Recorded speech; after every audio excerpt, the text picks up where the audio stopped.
bakes हुन्छ भयो मेरा बाबा मेरा हात बेक्स हाल्नु मलाई नि हेरे मेरा हात बेक्स हुन्छ मेरा हात बेक्स हुन्छ पानीमा डुब पानीमा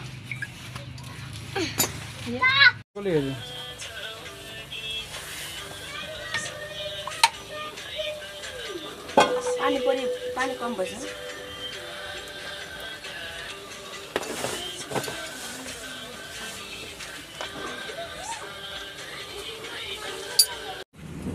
वाउ क्या बास्ना आछ हौ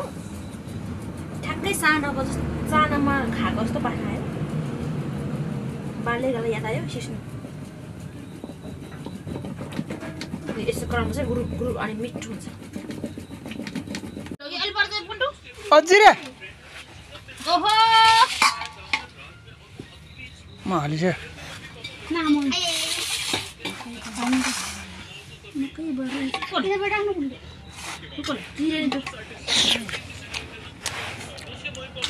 नुन नलाग्यो क्या हाल्न त हालेको